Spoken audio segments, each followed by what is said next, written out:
Connectors, it's Wendy Lane, right, the Hollywood Talent Manager. So here we are talking about success. What do you feel makes you a success? What is success? I was thinking about that because it's so important that you have an understanding of what you think makes you feel successful or makes you a success in this world. If you think having millions of dollars in the bank makes you a success, you will spend your whole life trying to achieve that. And whether you achieve it or not will determine whether you feel successful. But isn't success more than having a lot of money? Because I have heard the highest suicide rate in the world is in Beverly Hills, where there's a lot of money. Having a lot of money allows you to have a lot of opportunities to buy things and travel and get yourself out of jams a lot easier. But there are a lot of unhappy people who have money because happiness is something that comes from within and you cannot buy it. You can't buy it. Does that mean it's not fun to have Mercedes and Jaguars? Yeah, I have one. I have a Mercedes and a Jaguar. And is it not fun to have houses? Yeah, it's fun to own houses. It's fun to travel. It's fun to stay in really nice places. But if you have all those things, you have to work on the inside to be happy, because it comes from feeling comfortable inside yourself and feeling good about who you are as a person. You could be very wealthy and be a really shitty person. You could be very wealthy and be a real terrible spouse or a terrible parent or just a not helpful participant in society. You could be a very greedy, selfish person, or you could be a very generous and loving person. I think money simply amplifies who you are. It simply makes you more of what you are.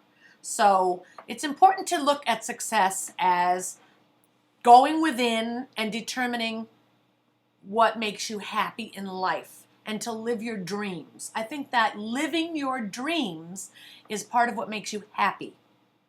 And I think in this life, the goal for me is to help others, to love God, and to be happy.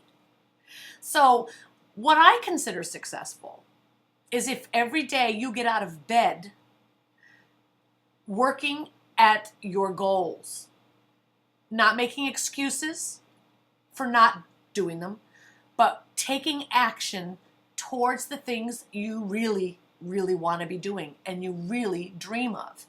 So since I work in this business as a manager, who helps actors and singers and models become what they dream of, that has kind of always been my passion. Long before I was a manager, I was, excuse me, always the person that people came to talk about what they really wanted to be in life and what they were afraid of, and asked for my help to get over that fear so they could go on to doing what they really dreamed of. And I've always been drawn to that space in life. And for me, if you look within and your heart and you say, I dream of being an engineer, or I dream of being a garbage man, I dream of being an actor, I dream of being a writer, an inventor, I dream of building houses, I dream of saving lives, whatever your dream is, you either spend your life working towards that dream and taking actions towards that dream and making it happen, which I call a success, or you spend your life doing something else and regretting that you are not doing what you really came to this planet to do. And that I don't call successful. A lot of people are afraid to be successful. They're afraid that they're as great as they think they might be, or that they're greater than they ever knew they were. And it's scary to find out that you're amazing. Sometimes that's too scary for people, and so they go a different route. They go away from their dreams, and they spend their lives working at jobs they don't really like, which creates a deep sense of sadness in the soul. And that sadness in the soul takes away from you being happy. It takes away from you making a positive contribution to the world. And it takes away from you adding the value that your amazing gifts could add. There's a book called Purpose-Driven Life by Rick Warren, which I love so much. It talks about people are shaped for different things. The reason that you love certain things is because God gave you those talents inside yourself to do them. So some people love medicine, they can't wait to get in there and carve open somebody and stitch up a heart, add a new lung. I'm like, that's not quite my thing. Some people love drawing and plans and figuring out specifications for architecture and design, and they can spend hours and hours and hours doing it, and it's not work, it's their passion. Some people love drawing caricatures and creating stories. Some people love teaching children. Some people love writing books. I know I sure do, because I love to share my knowledge. And some people like to take pictures, or some people like to invent things. But whatever it is that your heart is calling you to do, I believe it's because God put that calling in your heart, because you're shaped with the talents to do that. If you hate science, it's probably because you're not shaped to do it, right? If you hate math or hate history, although most of us hate math, so let me take that back. If you hate history, if you're not reading history books all day long, it's probably because you're not shaped for that, because God didn't give you that talent. If you're dreaming of being an actor or a singer or a model, not because other people have told you, oh, you should be. You're dreaming of that because you can't sleep at night without thinking about that. You can't watch TV without saying, God, I could want to be on TV. I could do that. You can't watch a movie without falling in love with it and saying, I want to do that. Then that's placed in your heart because God gave you the talent to back that dream up. Otherwise, he wouldn't have given you that talent. You'd be talented at something else. You'd be called to something else. That's what I believe. The fact that you're called to the arts means that God has put inside you everything you need to be successful in that business. Also, you need to learn how the business works, okay? Just having a calling to cut open a body and start doing surgery doesn't mean you know what you're doing, okay? You need to get you a college education, go to med school, and learn how it really works. But the fact that you're not disgusted by that and that you're excited by that is why you have the calling. So you still have to get the training and the experience. I posted a blog, recently about the top 25 film schools. And if you really want to study film, go to the best schools you can. Yale Drama School was always a dream for me. I always wanted to go to Yale Drama School. Instead, I went to Southern Connecticut State University's drama school, right down the street, about 15 minutes, because I didn't have the grades in 11th grade. And I still sometimes think I'm going to go back for the summer and go to the Yale Summer Extended Learning Program at Yale for adults, because I'd like to fulfill that dream. But I want you to think about success in terms of, am I living my dream and taking action towards my dream and my goals, or am I hiding from who I really want to be? Am I making excuses and not following through on who I really want to be? There's a workshop called The Forum in Santa Monica. It's a Warner Earhart, the Forum. It's a really amazing thing. They do it in New York. They do it in LA. And it talks about living your purpose, living your essence, having courage to be who you really want to be and taking action and getting rid of any kind of thinking that's blocking that. I did that seminar years ago and it changed my life. There's also another seminar called Insight Seminars. I did it in Boston. I've done it in LA several times. It's about loving yourself. It's about loving yourself, honoring who you are, following your calling, and taking action on your dreams. And I think that you have to put in information and support and love and knowledge inside yourself to give you the strength to be who you want to be.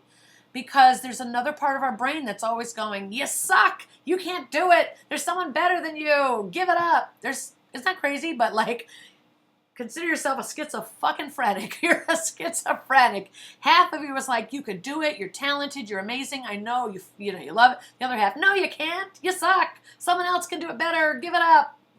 What a crazy way to be born into this world. So you need to feed the side that says you can do it. You are good enough. You're capable, because you are. You are capable and you are good enough. You have to be louder than the other voice. So for me, what I've learned in my life is that I have to feed the side that is powerful and believes I can do it. I have to feed that and make that stronger than the other side of me. I have to make that the powerful side, the leading side, the side that guides my direction, that guides my actions and dictates what I do and how I do it and when I do it. That side has to be fed. Whatever side you feed is the one that's going to lead. What a great quote.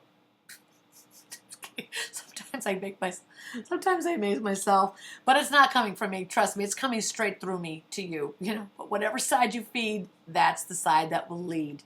Okay? And I feed that side of me with inspirational books, with the forum, with insight, with a book called Feel the Fear and Do It Anyway by Dr. Susan Jeffries. I love that damn book. Even my own book, Contrary Action.